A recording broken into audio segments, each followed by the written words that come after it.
오늘부터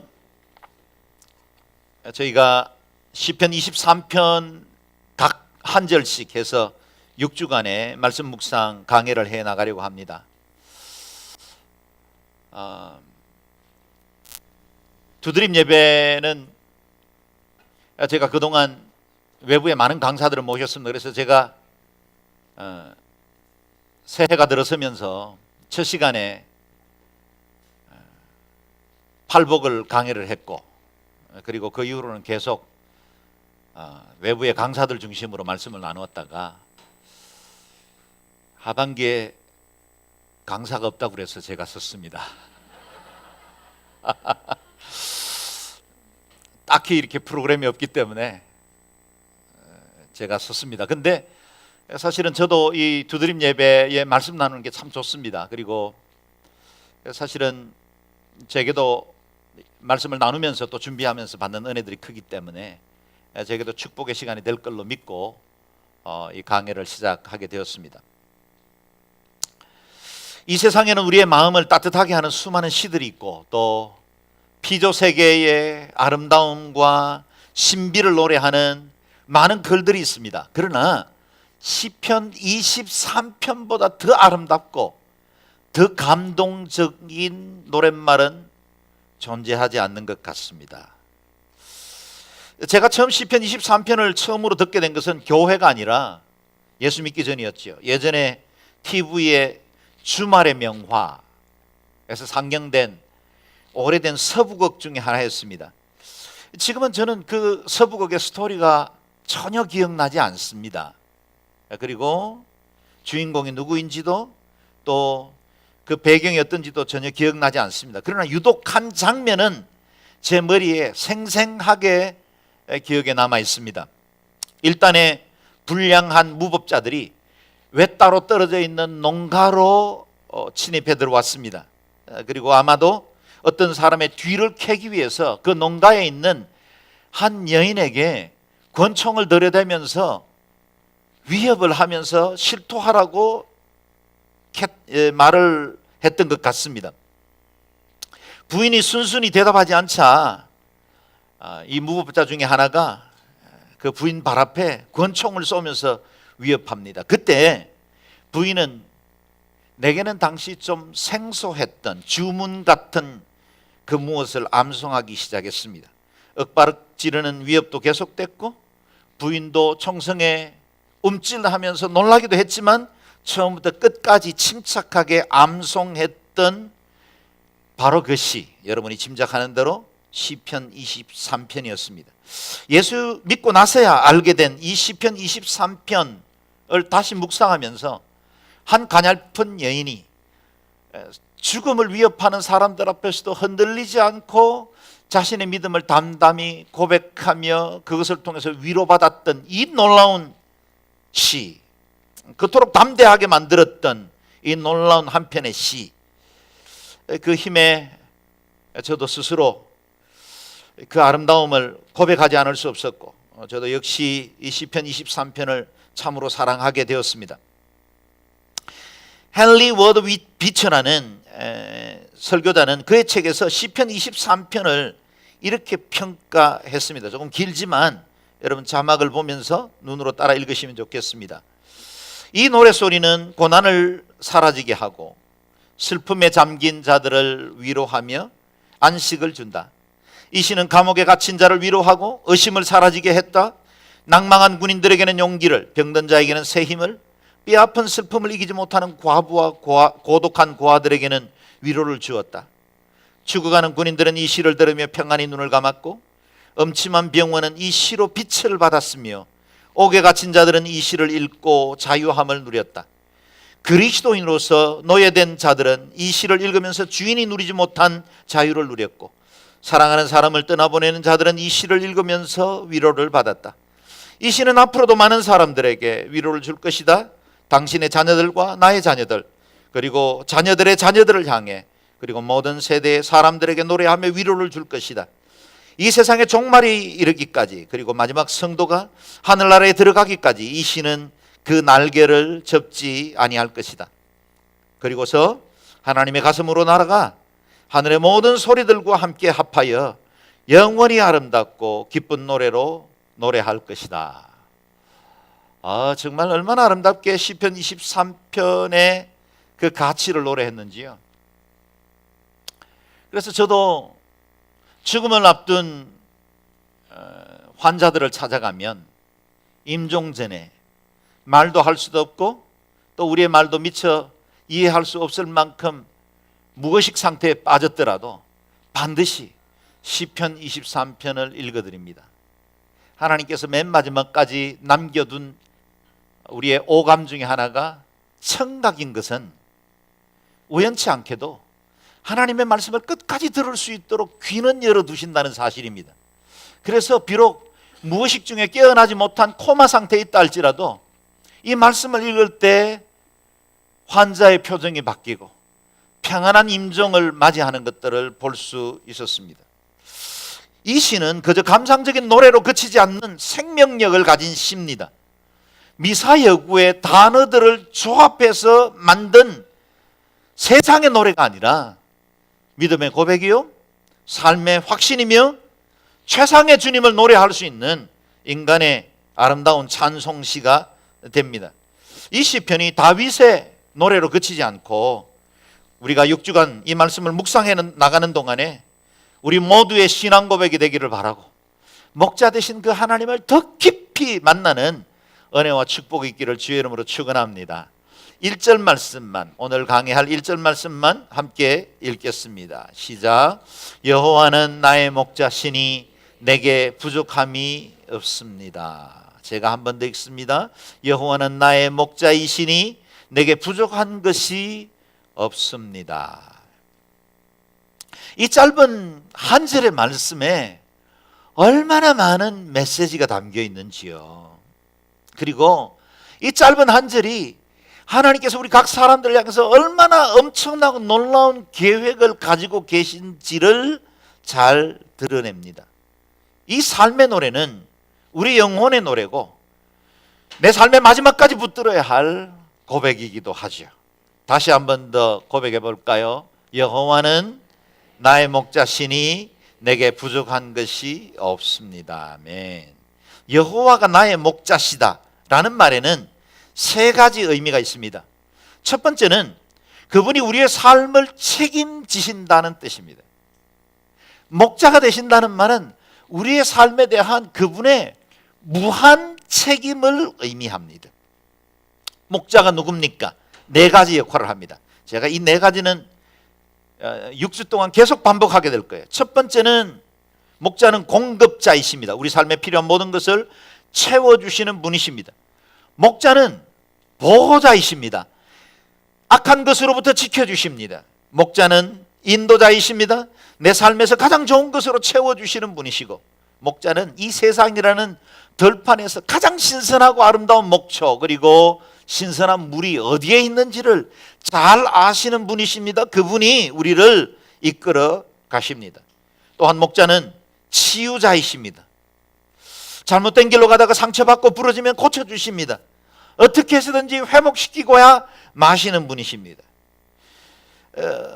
내 삶의 그 모든 영역들을 책임지시는 하나님, 그 하나님이 이 네 가지로 표현되었습니다. 같이 다 한 번 더 읽어볼까요? 시작. 목자는 공급자이다. 목자는 보호자이다. 목자는 인도자이다. 목자는 치유자이시다. 아멘.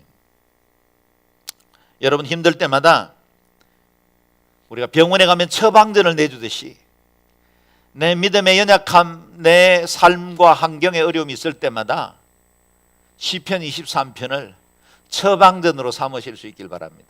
그래서 또 읽고 또 묵상하는 중에 하나님이 우리에게 이 네 가지 역할, 공급자, 보호자, 인도자, 치유자 되시는 은혜를 경험하게 될 것입니다. 여호와가 내 목자라는 말의 두 번째 뜻은 하나님께서 내 삶의 주인이시다, 그런 뜻입니다.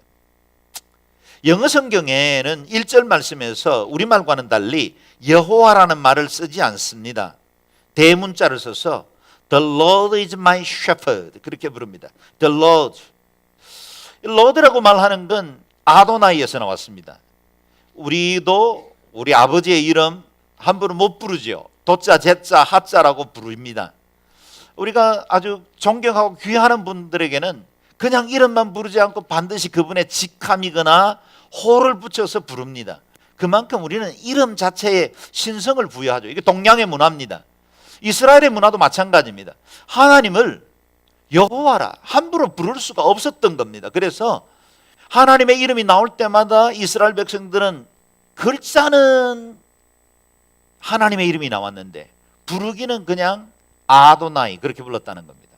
그래서 그 이스라엘의 전통을 따라서 성경을 번역할 때도 야훼 그렇게 표현하지 않고 The Lord is my shepherd 그렇게 표현을 한 것입니다. 우리 주님께서 내 목자가 되신다 그런 뜻입니다. 주님이신데 그분은 내 목자십니다. 하나님의 자녀들이 하나님을 나의 목자라 그렇게 부를 수 있는 것은 얼마나 큰 특권입니까? 그건 관계 안에서만 가능해집니다. 아무나 당신을 내 목자로 부를게요 이렇게 할 수 있는 게 아니라는 거예요. 그건 관계가 형성됐을 때만 부를 수 있는 특권입니다. 이 세상에 제가 예뻐하는 아이들은 너무 많지만 주일날 교회 올 때마다 저를 행복하게 하는 수많은 아기들이 있지만 제게 아빠라고 부를 수 있는 사람은 찬미와 은송이밖에 없습니다. 다른 아이들이 아빠라 부르면 기분은 좋겠지만 그리 오래 갈 수 있는 호칭은 아니지요. 아빠는 아니니까요. 목자도 마찬가지입니다. 우리가 하나님은 우리의 목자십니다 라고 부를 수 있는 건 특권에 해당된다는 겁니다. 다윗은 한때 그 자신이 목자였습니다.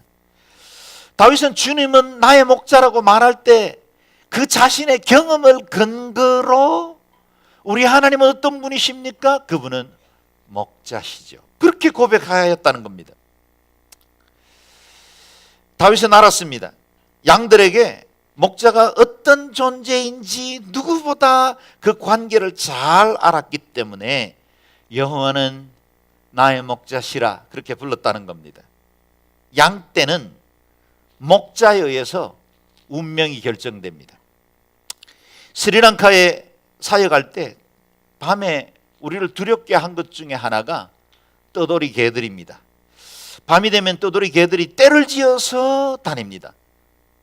그것도 자기 구역을 지키려고 일단의 개들의 무리들이 서로 싸울 때 되면 정말 그 곁을 지나가기가 너무 두렵습니다.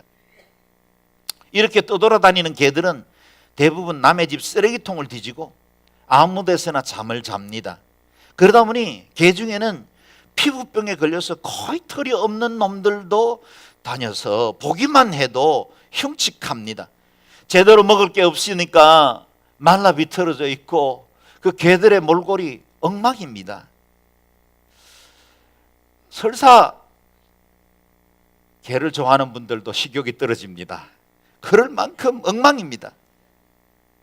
그런데 우리 집에 있던 저희가 새들어 살던 올림픽 스리랑카 조직위원회의 위원이었던 우리 주인집의 2마리 개는 얼마나 때깔이 좋은지 모릅니다. 이 도벨만 2마리는 우리에게 늘 위협적인 요소가 될 만큼 굉장히 무서운 놈들이었는데 그 놈들이 이 주인의 보호를 받으면서 그 집에 사는 걸 보면 참 견생도 가지가지다 그런 생각이 듭니다. 개도 주인을 잘 만나야 견생이 달라집니다. 우리 그 주인집 아저씨는 이게 날이 좀 시원한 서늘한 저녁 시간이 되면 자기 다리에다가 개를 눕혀놓고 면봉을 가지고 개 귀를 파주고 있더라고요. 우리 집에서 키우는 반려동물들 정말 상팔자지 않습니까? 요즘은 동물학대 방지법 그런 게 있어서 개나 고양이도 정말 대우받고 사는 것 같습니다. 여러분, 우리의 인생도 주인을 잘 만나야 행복합니다. 선한 목자 되신 하나님이 저와 여러분을 나의 양이라 말씀하시고 우리의 목자가 된 것, 그건 얼마나 우리에게 큰 특권이요 은혜입니까? 양은 야생동물이 아닙니다. 주인에게 속해 있습니다. 주인이 수고하여 얻은 것이고 주인의 돌봄 아래에 있습니다. 여러분, 우리는 목자 아래에 있습니다. 내 인생 내 스스로 혼자 살아가는 거 아닙니다. 나는 잡초 같은 인생 살았다고 말해서는 안 됩니다. 내가 자수성가해서 여기까지 왔다고 말하는 것도 교만입니다. 우리는 목자의 선하신 돌보심과 인도하심 가운데 여기까지 왔습니다. 땅에서 내가 아니면 아무도 우리의 인생을 책임질 사람이 없다는 생각은 하지도 마십시오. 왜냐하면 목자 되신 주님이 우리가 느낄 때도 느끼지 못할 때도 언제나 우리와 함께 하셨고 우리의 인생을 인도해 오셨기 때문입니다. 세 번째, 하나님이 나의 목자라는 말은 주님과 우리가 어떤 관계를 맺고 있는지를 잘 보여줍니다. 우리 한국인들은 전통적으로 농경문화 속에서 성장해 왔기 때문에, 그리고 지금은 산업사회를 형성하고 있기 때문에 이 목양사회, 그리고 목자라는 말, 그 말이 우리에게 그다지 실감이 되지 않는 것도 사실입니다. 대관령에 가면요, 대관령 목장이라는 것이 있어서 거기에 뭐 소떼들도 있지만 양을 키우는 곳도 있습니다. 가보면 거기 양들이 푸른 초장에서 정말 주인의 보호 아래 편안하게 살아가는 것을 보게 됩니다. 우리에게는 참 낯선 풍경이기 때문에 관광객도 많이 오고, 또 아이들 자연 실습한다고 데려가서 양들 풀 먹이면서 노는 장면들도 많이 보았습니다. 그런데 이 팔레스타인 배경에서의 목자와 양이라는 표현은 삶 그 자체였습니다. 목축이 생업이었고 삶이었죠.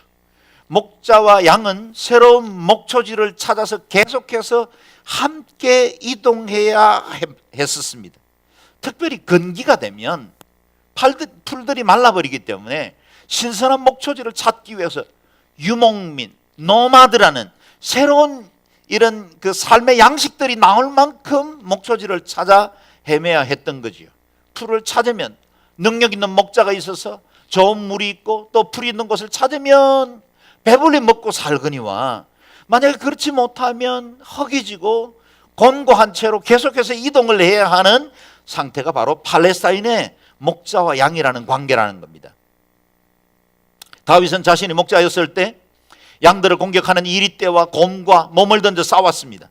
그래서 다윗은 목자가 여호와가 나의 목자라는 말의 고백은 그분이 전적으로 나를 지켜주시고 그분이 나를 위해서는 목숨 걸고라도 투정해 줄 거라는 걸 목자였던 그는 삶으로 배울 수 있었다는 겁니다. 목자와 양, 그것은 생명을 같이 하는 관계였습니다.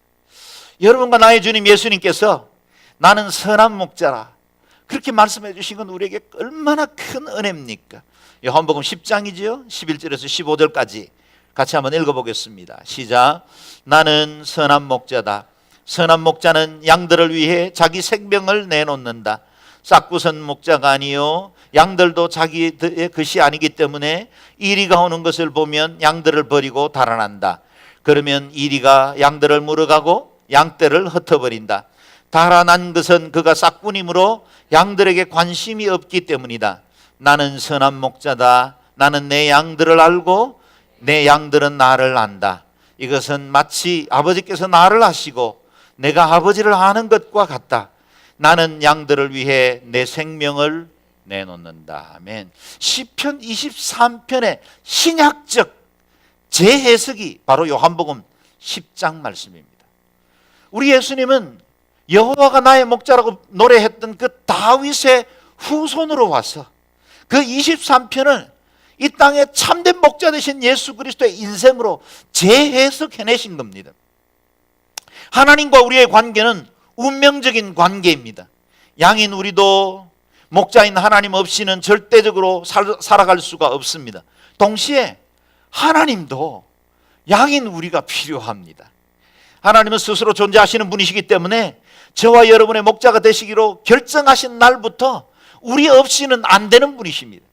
사실 하나님께는 우리가 필요 없는 분이십니다. 그러나 하나님은 내가 너를 사랑한다라고 말하고 내가 너의 목자라고 말하는 순간부터 우리가 필요한 존재가 되셨어요. 사랑의 눈이 머신 분이거든요. 짝사랑하시는 분입니다. 혹시 짝사랑 상사병에 한번 걸려보신 적이 있습니까? 멀쩡하던 사람들이 그 사람 앞에 가면 말을 더듬거나 도대체 무슨 말을 하는지 알지 못하고 안절부절 못하는 것들을 보게 됩니다. 멀쩡하고 똑똑한 사람이 그 앞에 가면 맥을 추지 못합니다. 아랫도리가 후들거리고 무슨 말을 하는지 말들을 계속해서 반복합니다. 말더듬이가 되지요. 생각이 마비가 됩니다. 이게 사랑의 특징이죠. 사랑하게 되면 나머지 모든 것들은 문제가 되지 않는 겁니다. 사랑하면 공부가 보조개로 보이는 겁니다. 아무리 부족하고 허물 많은 사람도 사랑하게 되면 최상의 존재, 가장 이쁜 사람이 되는 거죠. 아십니까? 하나님은 저와 여러분에게 사랑에 빠진 분이십니다. 분명 우리가 곰보같이 허물도 많고 우리의 인생을 돌아보면 정말 잘못한 것, 주님 앞에 부끄러운 것들 많이 흔적을 가지고 있는데도 하나님 짝사랑하시는 분이기 때문에 그분이 그걸 못 보시는 거예요. 눈이 머신 거예요. 십자가도 지셨는데 우리를 위해서 못하실 일이 뭐 있겠습니까? 사랑하기로 결정하셨기 때문에 우리를 양으로 삼으셨기 때문에 주님은 우리를 위해서 모든 것이라도 다 내어주시기로 결정하셨습니다. 자기 아들을 아끼지 아니하시고 우리 모두를 위해 내어주신 분께서 어떻게 아들과 함께 모든 것을 우리에게 은혜로 주지 않으시겠습니까? 독생성자를 내어주셨다면 오늘 우리가 성찬 예식을 통해서 경험한 것처럼 하나님이 당신 자신을 십자가에 못 박도록 내어주셨다면 우리를 위해서 주지 못할 것이 무엇이 있겠습니까? 그분이 바로 우리의 목자 되신 하나님이십니다. 사랑하는 여러분, 이 세상에는 얼마나 싹군 목자들이 많습니까? 아마 싹군 목자 중에 가장 매력적인 싹군은 돈일 겁니다. 돈을 가지면 인생 때깔나게 살 수 있습니다. 사람들 앞에 해결 못할 일 없는 것 같고 자존심도 세울 수 있고 아내와 자식 앞에서도 떵떵거리며 살 수 있는 것 같습니다. 돈은 굉장히 매력적이고 또 실제적으로 파워도 있습니다. 그래서 그 돈이 마치 우리의 목자인 것처럼 그것 때문에 애지중지하고 그것에 내 인생의 운명을 걸고 그것 붙들려고 그토록 우리가 다름질하고 안달하기도 합니다. 그런데 아십니까? 돈은 싹군 목자입니다. 우리에게 있을 때는 우리의 인생을 아주 행복하게 만들 것처럼 아주 거창하게 우리 곁에 다가오지만 그러나 우리 곁을 떠날 때는 뒤도 돌아보지 않습니다. 우리 인생을 비참하게 만듭니다. 있었던 만큼 우리의 인생이 더 힘들어집니다. 그게 싹군 목자입니다. 이 땅의 권력도 쾌락도 지식도 능력도 우리의 목자가 될 수 있는 것처럼 보입니다.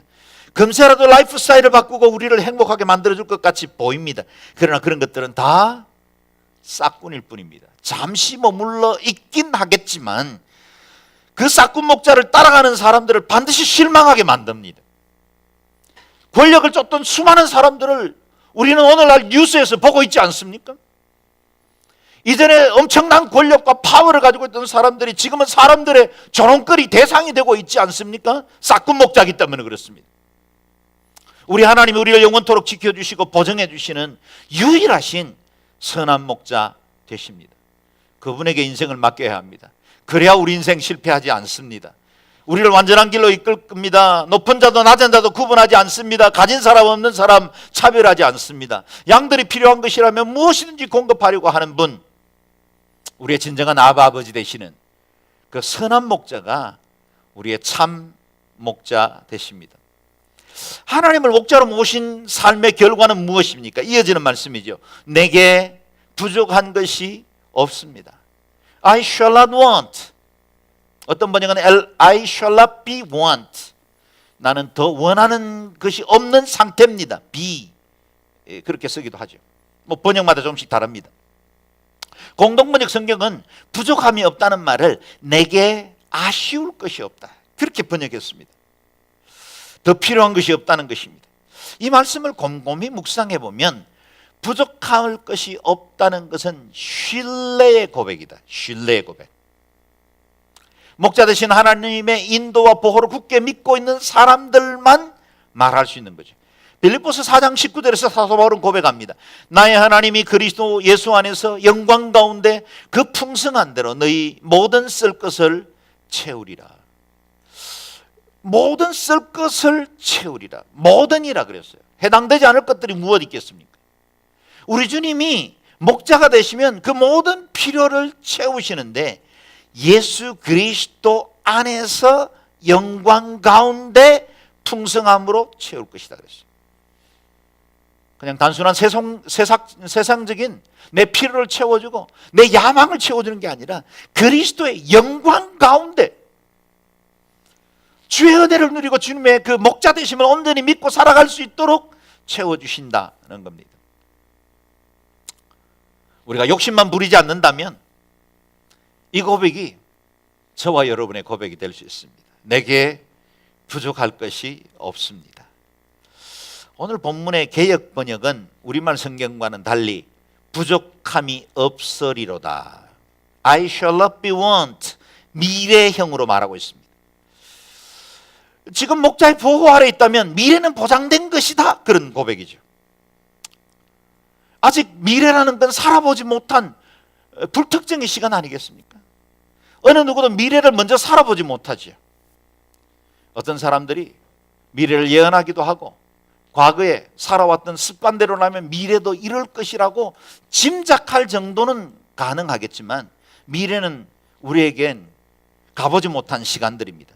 그런데 전혀 가보지 못한 미래, 경험해보지 못했던 내일의 삶인데도 불구하고 이 다윗은 고백하기를 내게 부족함이 없으리로다. 이 말은 지금 여기까지도 하나님이 함께 하셨지만 미래적으로 에베네셀의 하나님이 내 모든 미래에도 부족한 것이 없도록 이끌어 주실 것이라는 신앙적 고백입니다.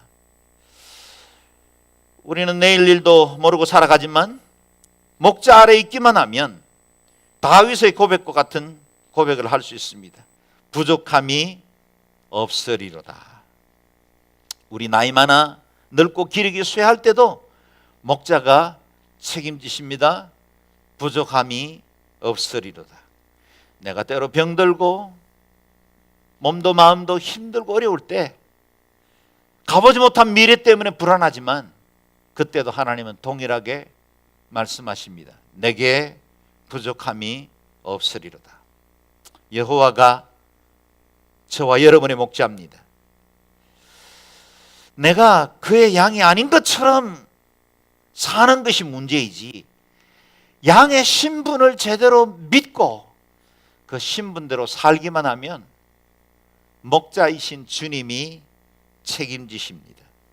목자의 인도하심을 제대로 따르고 있다면 내일 일은 걱정하지 않아도 괜찮습니다. 여러분과 저의 목자 되신 예수님께서 공중의 새도 먹이시고 들의 백합화도 입히시는 분이십니다. 주님께서 뭐라고 말씀하십니까? 너희는 이것들보다 귀하지 아니하냐. 마태복음 6장 30절 33절까지 함께 읽겠습니다. 시작. 오늘 있다가 내일 아궁이에 던지우는 덜풀도 하나님이 이렇게 입히시거든 하물며 너희 일까 보냐 믿음이 적은 사람들아. 그러므로 염려하여 이르기를 무엇을 먹을까 무엇을 마실까 무엇을 입을까 하지 말라. 이는 다 이방인들이 구하는 것이라. 너희 천부께서 이 모든 것이 너희에게 있어야 할 줄을 아시느니라. 너희는 먼저 그의 나라와 그의 의를 구하라. 그리하면 이 모든 것을 너희에게 더하시리라. 아멘. 우리에게 되물으시지 않습니까? 하물며 너희일까 보냐. 만약에 공중에 나는 새도 이름 모르는 덤풀도 하나님이 직접 먹이시고 책임지신다면 하물며 자녀라 부르는, 하물며 양이라고 부르는 우리일까 보냐 말씀하십니다. 시편 34편 10절에는 젊은 사자는 궁핍하여 줄일지라도 여호와를 찾는 자는 모든 좋은 곳에 부족함이 없으리로다. 이것이 여러분들의 고백이 될 수 있기를 바랍니다. 주님께서 목자가 되셔서 우리와 함께 하실 때 주님이 모든 것을 공급하시고 책임지시는데, 그렇다면 왜 내 삶에서 가끔씩 이런 결핍이 생깁니까? 왜 우리의 기도가 이토록 오랫동안 응답되지 않고 있습니까? 그럴 때가 있습니다. 목자와 함께 동행하는데도 때로는 제대로 풀들이 자라나지 않는 긴 광야의 시간을 걸어가기도 합니다. 그러나 여러분, 지금 걸어가는 그 길은 목자가 어디에 목초지가 풍성한지를 알기 때문에 거쳐가는 여정이라는 사실을 기억해야 합니다. 하나는 그 모든 코스를, 때로는 그것이 좀 위험해 보이는 계곡길이기도 하고, 때로는 지금 풀이 없어서 당분간 배고픔을 참으며 목마름을 참으며 걸어가야 할 길이라 할지라도 최상의 공간, 최상의 목초지와 그리고 맑은 시냇물이 어디 있는지 아시기 때문에 걸어가는 길이라는 사실입니다. 지금 만약 우리는 원하는데도 갖지 못하고 있다면 그것은 지금 우리에게 그것이 합당치 않거나 지금 내가 그것을 가지면 오히려 내 영적 삶에 유익이 되지 않는다는 것을 목자가 아시기 때문에 행하시는 조치입니다. 목자이십니다. 내 형편을 잘 아시는 분이십니다. 필요할 때 주십니다. 내가 관리할 능력이 되면 어느새 목자께서 아시고 공급해 주십니다. 그렇다면 지금 우리의 고백은 무엇이어야 합니까? 나의 목자 되시는 하나님 한 분만으로 만족합니다. 나는 더 원함이 없습니다. 사랑하는 여러분, 조용히 가슴에 손을 얹고 저를 따라서 한번 고백해 보시기 바랍니다. 눈을 감고요, 진심으로 여러분의 마음을 다해 고백할 수 있기를 바랍니다. 나의 목자 되시는 하나님 한 분만으로 만족합니다. 여호와 하나님이 나의 목자십니다. 여호와 하나님이 나의 목자십니다. 함께 이 시간에 가슴에 손을 얹은 채로 조용히 주께 의탁하며 기도하십시다.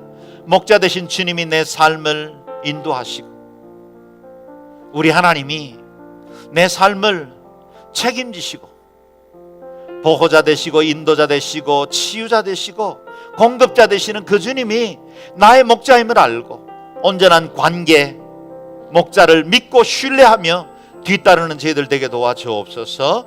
우리가 이 시간에 함께 통성으로 기도하겠습니다.